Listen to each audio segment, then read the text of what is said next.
November മാസം 8-ാം തീയതി രാത്രി 8 മണിക്ക് ടെലിവിഷനിലൂടെ വന്ന് വളരെ നാടകീയമായി ഇന്ത്യൻ പ്രധാനമന്ത്രി നരേന്ദ്രമോദി രാജ്യത്തോട് പറഞ്ഞു, നാളെ മുതൽ 500-1000 രൂപ നോട്ടുകൾക്ക് വിലയുണ്ടാകില്ല.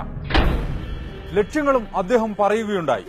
കള്ളപ്പണം തടയൽ, അതിർത്തി കടന്നുള്ള ഭീകരവാദത്തെ ചെറുക്കൽ, അഴിമതിരഹിത ഇന്ത്യ. ഒരു മാസം പിന്നിടുമ്പോൾ എന്തൊക്കെ നടന്നു ഇന്ത്യയിൽ?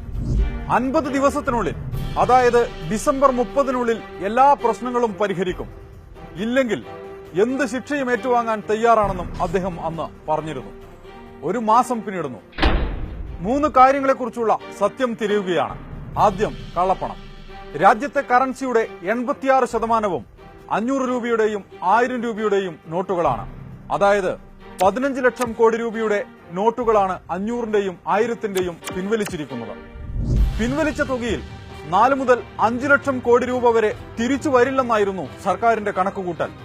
ഇത് കള്ളപ്പണമായിരിക്കുമെന്നും അവർ വിശ്വസിച്ചു.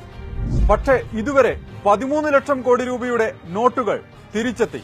അതായത് പിൻവലിച്ച തുകയുടെ 80%-ലധികവും തിരിച്ച് ബാങ്കുകളിൽ തന്നെ എത്തി.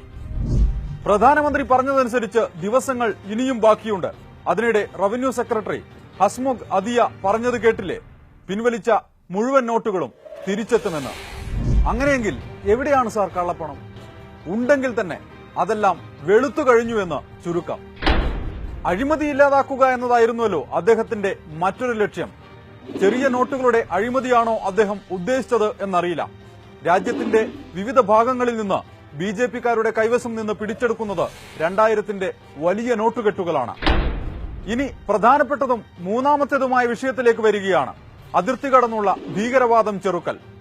ലോകത്ത് ഏറ്റവും കൂടുതൽ ക്യാഷ്ലെസ് ഇടപാടുകൾ നടക്കുന്ന രാജ്യങ്ങളിൽ ഒന്നാണ് ബെൽജിയം. 93% ഇടപാടുകളും അവിടെ നടക്കുന്നത് ക്യാഷ്ലെസ് ആയാണ്. മറ്റൊരു രാജ്യമാണ് ഫ്രാൻസ്. ലോകത്ത് ഏറ്റവും കൂടുതൽ ഭീകരാക്രമണങ്ങൾ നടക്കുന്ന 2 രാജ്യങ്ങളാണ് ബെൽജിയവും ഫ്രാൻസും. നവംബർ 27-ലെ മൻ കി ബാത്തിൽ നോട്ടുകൾ പിൻവലിച്ചതിന്റെ ലക്ഷ്യങ്ങളിൽ ഒന്നായി അദ്ദേഹം ക്യാഷ്ലെസ് ഇടപാടുകളെക്കുറിച്ച് സൂചിപ്പിച്ചിരുന്നുവല്ലോ. അതുകൊണ്ടാണ് ബെൽജിയത്തിലേക്കും ഫ്രാൻസിലേക്കും പോയത്. പ്രിയപ്പെട്ട പ്രധാനമന്ത്രി, ഡിസംബർ 31-നകം പ്രശ്നം പൂർണ്ണമായും പരിഹരിച്ചില്ലെങ്കിൽ എന്ത് ശിക്ഷയും ഏറ്റുവാങ്ങിക്കൊള്ളാമെന്ന് അങ്ങ് അന്ന് പറഞ്ഞിരുന്നുവല്ലോ. വേണ്ട സാർ, ഈ രാജ്യത്തെ ജനങ്ങൾ ക്യൂവിൽ നിന്നുകൊണ്ട് ശിക്ഷ ഏറ്റുവാങ്ങിക്കൊണ്ടേയിരിക്കുകയാണ്. സത്യം പറഞ്ഞാൽ നവംബർ 8-ന് രാത്രി 8 മണിക്ക് അങ്ങ് ഞങ്ങൾക്ക് സമ്മാനിച്ചത് 8-ന്റെ പണിയായിരുന്നു.